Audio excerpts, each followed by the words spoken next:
कांग्रेस को जो डर था वही हो गया है। एक बार फिर पार्टी के लोग राहुल गांधी के बीच बचाव के मोड में आ गए हैं। एक बार फिर राहुल गांधी का दांव उल्टा पड़ गया है, जिसके बाद अब कांग्रेस के नेता कह रहे हैं कि राहुल गांधी की कोई गलती ही नहीं है, राहुल गांधी को इस तरह से टारगेट नहीं करना चाहिए। लेकिन अब हालात ये हो गए हैं कि बीजेपी खुलासे पर खुलासे कर रही है और कांग्रेस के लिए जवाब देना मुश्किल होता जा रहा है।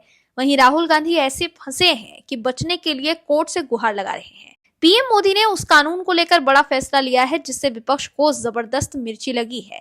इस खबर में आगे आपको बताएंगे सब कुछ डिटेल में। उससे पहले आपको बता दें कि राहुल गांधी सोच रहे थे कि उनके एटम बम और हाइड्रोजन बम से बीजेपी झुलस जाएगी, लेकिन उन्हें जोर का झटका लग गया।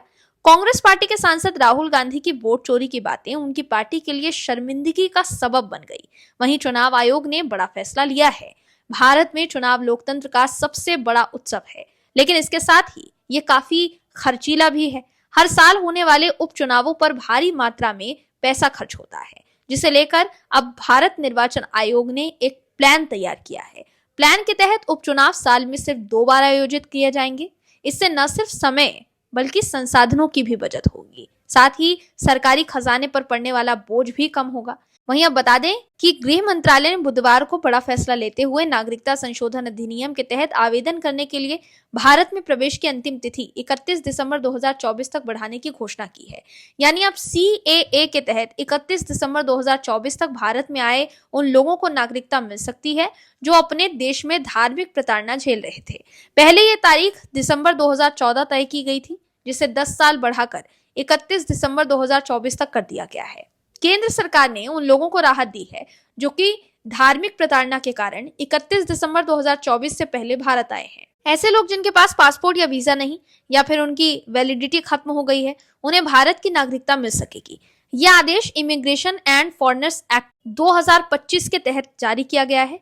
गृह मंत्रालय के अनुसार अफगानिस्तान, बांग्लादेश और पाकिस्तान के अल्पसंख्यक हिंदू, सिख, बौद्ध, जैन, पारसी और ईसाई जो धार्मिक प्रताड़ना के कारण भारत में शरण लेने को मजबूर हुए हैं, उन्हें इसका लाभ मिलेगा। पीएम मोदी के इस फैसले से आप दर्शकों खुश हैं तो कमेंट में यस जरूर लिखिए, और इस फैसले से खुश नहीं है तो नो लिखिए, ताकि विपक्ष को साफ संदेश जा सके कि जनता मोदी सरकार के साथ है। दर्शकों, आपको याद होगा कि कैसे CAA कानून के खिलाफ विपक्ष और उनके समर्थकों ने बवाल काटा था, लेकिन अब सरकार ने बड़ा फैसला लेकर साफ कर दिया है कि पीएम मोदी इस कानून को लेकर कितने गंभीर हैं। गौरतलब है कि नागरिकता संशोधन अधिनियम 2019 संसद ने दिसंबर 2019 में पास किया था। इस खबर में आगे आपको बताएंगे कि कैसे वोट चोरी का राग अलापने वाले राहुल गांधी एक खुलासे से बैकफुट पर आ गए हैं, और कैसे अब कांग्रेस के नेता सफाई दे रहे हैं, और कैसे बीजेपी ने कमान कस दी है। साथ ही कोर्ट से क्या खबर आई है राहुल गांधी को लेकर, सब कुछ बताएंगे। तो बने रहिए हमारे साथ अंत तक और देखते रहिए हमारी ये खास रिपोर्ट। साथ ही आप दर्शकों से गुजारिश है कि चैनल को सब्सक्राइब जरूर कर लें।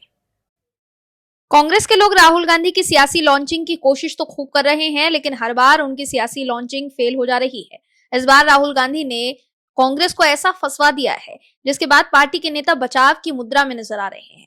वहीं दूसरी तरफ कानूनी तौर पर भी राहुल गांधी की मुश्किलें बढ़ी हुई है।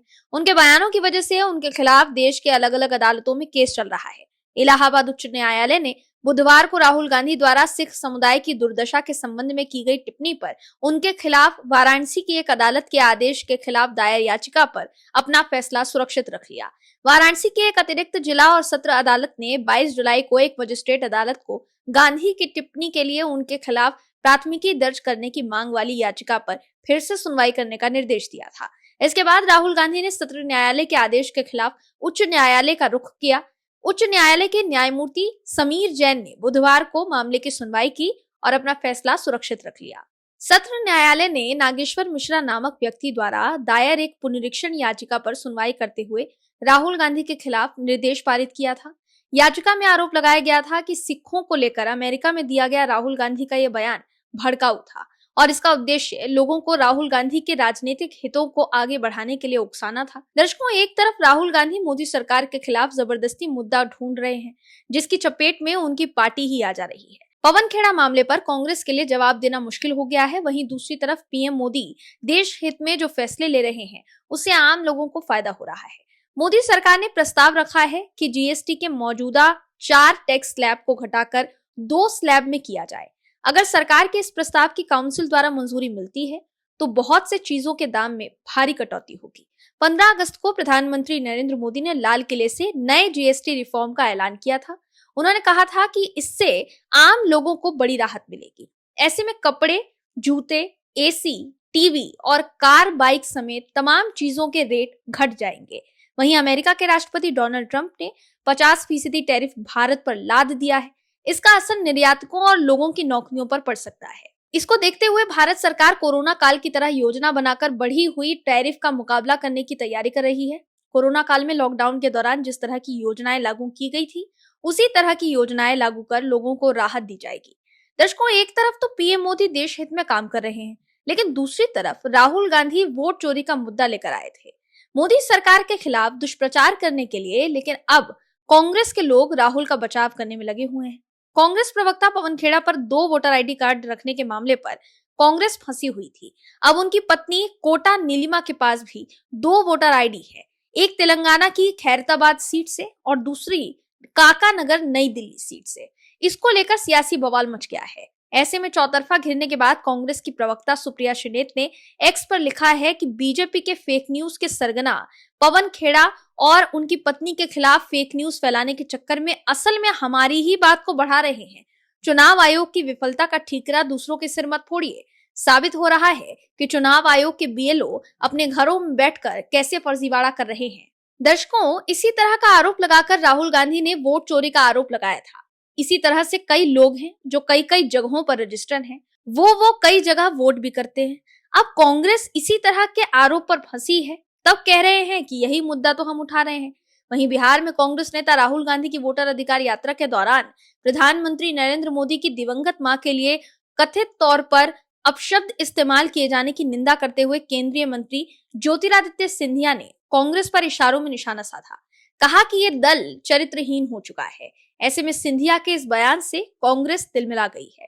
सुप्रिया श्रीनेत ने एक्स पर लिखा है कि सिंधिया जी, जिसे आप चरित्रहीन पार्टी कह रहे हैं, उसी पार्टी के छत्रछाया में रहकर आपका सिंधिया परिवार खूब फला फूला है। आजादी के बाद आपके दादा जीवाजी राव सिंधिया को कांग्रेस पार्टी की सरकार और पंडित नेहरू ने मध्य भारत राज्य का राज प्रमुख राज्यपाल बनाया था। आपकी दादी विजय राजेश सिंधिया इसी कांग्रेस पार्टी से 1967 तक सांसद रही। आपके पिताजी माधवराव सिंधिया आजीवन इसी कांग्रेस पार्टी में रहे, सांसद रहे, केंद्र में मंत्री रहे। पिताजी की मृत्यु के बाद आप स्वयं 20 साल इसी कांग्रेस पार्टी में रहे, 4 बार सांसद बने, केंद्र में मंत्री रहे।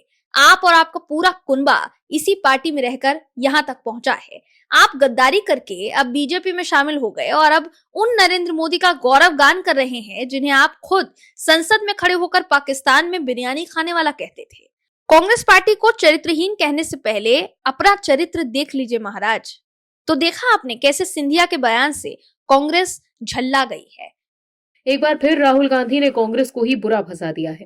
पहले सोनिया गांधी को लेकर खुलासे हुए और आरोप लगे कि 1980 में उनका नाम वोटर लिस्ट में शामिल किया गया था, जबकि उस समय वो भारत की नागरिक नहीं थी। नेहरू से लेकर इंदिरा सरकार के कार्यकाल में हुए कारनामे भी बाहर आने लगे। वहीं जिस वोटर अधिकार यात्रा के जरिए वो बीजेपी को घेरने चले थे, उसी को लेकर अब कांग्रेस फंस गई है। पीएम मोदी की मां को लेकर की गई अपमानजनक टिप्पणी को लेकर एनडीए ने बिहार बंद का ऐलान किया है। वहीं राहुल गांधी, तेजस्वी यादव, मुकेश सहनी और मोहम्मद रिजवी के खिलाफ मानहानि का परिवाद पत्र दायर किया गया है। वहीं अब एक और खुलासे से कांग्रेस के लिए जवाब देना मुश्किल हो गया है। दर्शकों, चुनाव आयोग और बीजेपी को वोट चोर कहने वाली कांग्रेस के लिए हर तरफ से बुरी खबर आ रही है। सुप्रीम कोर्ट ने भी कांग्रेस और विपक्ष को झटका दिया है। सुप्रीम कोर्ट ने बिहार की मतदाता सूची संशोधन यानी एसआईआर मामले में समय सीमा बढ़ाने की मांग करने वाली याचिकाओं को खारिज कर दिया है। वहीं सुप्रीम कोर्ट ने विपक्षी दलों की इस मांग को खारिज कर दिया था कि चुनाव आयोग को आधार कार्ड को नागरिकता के प्रमाण के रूप में स्वीकार करने का निर्देश दिया जाए,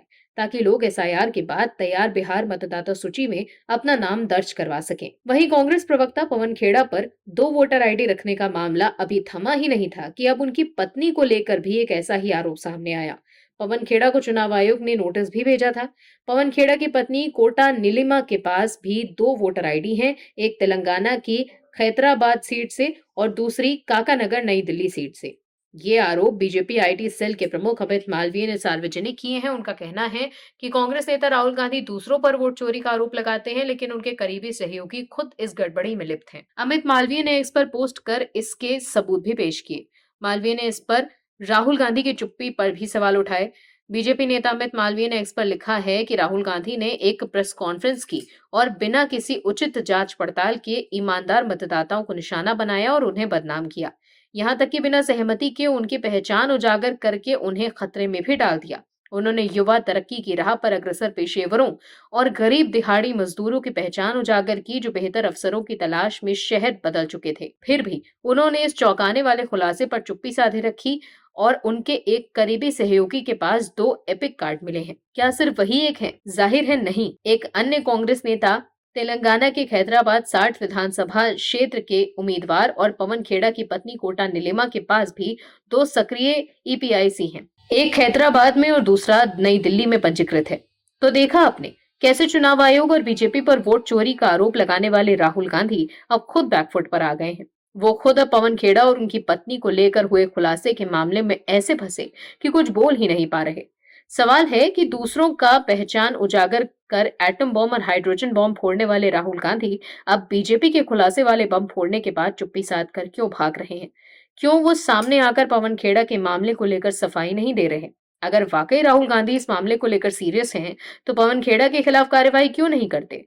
चुनाव आयोग ने तो पवन खेड़ा को नोटिस जारी किया है और अब इस मामले को लेकर उनकी मुश्किलें बढ़ती भी जा रही हैं। वहीं खुलासे के बाद पवन खेड़ा ने कहा है कि मैं 2016 से उस क्षेत्र में शिफ्ट हो गया था। तब से 4 से 5 वोटर लिस्ट में संशोधन हो चुका है, लेकिन मेरा नाम नहीं हटाया गया है। लेकिन दर्शकों, यही बात तो वो लोग भी कह रहे थे जिनका नाम लेकर राहुल गांधी ने आरोप लगाया था कि इन लोगों ने 3 या 4 बार मतदान किया। दर्शकों, राहुल गांधी ने अपनी प्रेस कॉन्फ्रेंस में जिन लोगों का नाम लिया था, उन लोगों ने भी पवन खेड़ा की तरह कहा था कि वो लोग दूसरी जगह शिफ्ट हो गए थे और फिर उसे नई जगह पर भी वोटर आईडी बनवा लिया, लेकिन पिछली जगह से उनका नाम वोटर लिस्ट से नहीं हटा, लेकिन उन्होंने वोट सिर्फ एक ही जगह दिया। यही बात अब पवन खेड़ा भी बोल रहे हैं, लेकिन पवन खेड़ा के मामले पर राहुल गांधी चुप हैं। लेकिन अब जब खुद घिरे तो असलियत सामने आ गई। ऐसे में जो आरोप लगाकर राहुल गांधी ने एटम बम फोड़ा था, उसी आरोप के चक्कर में अब कांग्रेस सफाई देती फिर रही है। दर्शकों, राहुल गांधी ने वोटर अधिकार यात्रा की शुरुआत सासाराम से की थी, जिसमें आरजेडी नेता तेजस्वी यादव उनके साथ थे। इनका लक्ष्य था वोट चोरी को बड़ा मुद्दा बनाना और बिहार की जनता को ये बताना कि उनके वोटिंग अधिकार खतरे में है। साथ ही इंडी गठबंधन को एकजुट दिखाकर तेजस्वी यादव को बिहार में मुख्यमंत्री पद का चेहरा बनाना भी इसका उद्देश्य था। लेकिन ये दोनों ही लक्ष्य पूरे नहीं हो सके। स्थानीय लोगों ने इस यात्रा को ज्यादा तवज्जो भी नहीं दी। दैनिक भास्कर से बातचीत में सीनियर जर्नलिस्ट संजय कौशिक कहते हैं कि यात्रा का सबसे बड़ा नुकसान मुद्दे के चयन में हुआ। वोट चोरी का मुद्दा बिहार की जनता के बीच गूंज नहीं सका। लोग एसआईआर को जरूरी मानते हैं क्योंकि उनका मानना है कि वोटर लिस्ट में बाहरी लोग, घुसपैठी और मृत वोटरों के नाम हटाए जाने चाहिए। इस वजह से राहुल गांधी को स्थानीय समर्थन नहीं मिला। वहीं अब राहुल गांधी की इस यात्रा की वजह से बिहार विधानसभा चुनावों से पहले बीजेपी को एक बड़ा मुद्दा मिल गया है। मां को भगवान का स्थान देने वाले देश में किसी भी मां को गाली देने वाला मुद्दा तो बनता ही है। पीएम नरेंद्र मोदी की दिवंगत मां को सार्वजनिक रूप से गाली देने का मुद्दा अब बिहार चुनाव तक गूंजता नजर आ रहा है। बीजेपी के इस मुद्दे को लेकर इरादे साफ हैं। बिहार और बिहार के बाहर लगातार बीजेपी नेता इस मुद्दे पर बने हुए हैं। रोज कोई ना कोई कांग्रेस पर भड़कता है। पीएम मोदी ने कहा कि मां के अपमान के लिए मैं राजद कांग्रेस को क्षमा कर सकता हूं, लेकिन बिहार की जनता कभी माफ नहीं करेगी। पीएम मोदी के बयान के बाद एनडीए के महिला ब्रिगेड ने भी मोर्चा खोल दिया। 4 सितंबर को बिहार बंद का ऐलान कर दिया गया। वहीं राहुल गांधी, तेजस्वी यादव, मुकेश सहनी और मोहम्मद रिजवी के खिलाफ मानहानि का परिवाद पत्र दायर किया गया है। दर्शकों, कांग्रेस से ऐसी गलतियां होती रही हैं और बीजेपी ऐसे मुद्दों को पकड़ने और फिर उसे बड़े मंच पर ले जाने में काफी अनुभवी है। बीजेपी जानती है कि विपक्ष की किस भूल को कितना बड़ा मुद्दा बनाया जा सकता है, कैसे इससे वोटरों की भावनाओं को अपने पक्ष में किया जा सकता है। पीएम की मां को गाली देकर महागठबंधन फंस गया है। राहुल गांधी अपनी वोटर अधिकार यात्रा के दौरान इसे लेकर सफाई भी दे चुके हैं, लेकिन बीजेपी इसे बड़ा मुद्दा बनाती नजर आ रही है। बिहार के अखबारों में बुधवार को एनडीए की तरफ से विज्ञापन दिया गया, जिसमें लोगों से 4 सितंबर को बिहार बंद में स्वेच्छा में शामिल होने की भावुक अपील की गई थी। विज्ञापन की एक मां का फोटो और भड़कते हुए शख्स की फोटो भी लगाई गई थी। इससे जाहिर हो रहा है कि बीजेपी पीएम मोदी की मां के अपमान को बड़ा मुद्दा बनाने वाली है। इससे पहले मौत का सौदागर, चाय वाला, नीच, चौकीदार, चोर है जैसे बयानों को लेकर कांग्रेस नुकसान झेल चुकी है। इस वक्त बिहार में राहुल गांधी की वोटर अधिकार यात्रा की चर्चा नहीं बल्कि पीएम मोदी की मां को लेकर की गई अभद्र टिप्पणी की चर्चा हो रही है। ऐसे में आप समझ ही सकते हैं कि कैसे कांग्रेस खुद तो मुश्किल में फंसी गई, वहीं कांग्रेस प्रवक्ता पवन खेड़ा के बाद अब उनकी पत्नी कोटा नीलिमा पर भी 2 वोटर आईडी कार्ड रखने का आरोप लगा है, जिसके बाद राहुल गांधी कुछ बोल नहीं पा रहे। अब हर तरफ कांग्रेस के कारनामों की चर्चा हो रही है। ऐसे में कांग्रेस का वोट चोरी का मुद्दा गायब हो गया है, जिससे घबराकर कांग्रेस की प्रवक्ता सुप्रिया श्रीनेत ने एक्स पर लिखा कि मुद्दा क्या है, वोट चोरी, बस उन पर डटे रहना है। ऐसे में सुप्रिया श्रीनेत ने इस पोस्ट से आप समझ ही सकते हैं कि कैसे कांग्रेस से हाथ से भी ये मुद्दा निकल चुका है। Bureau report, MH news. आप दर्शकों से विनम्र निवेदन है कि चैनल को सब्सक्राइब जरूर करें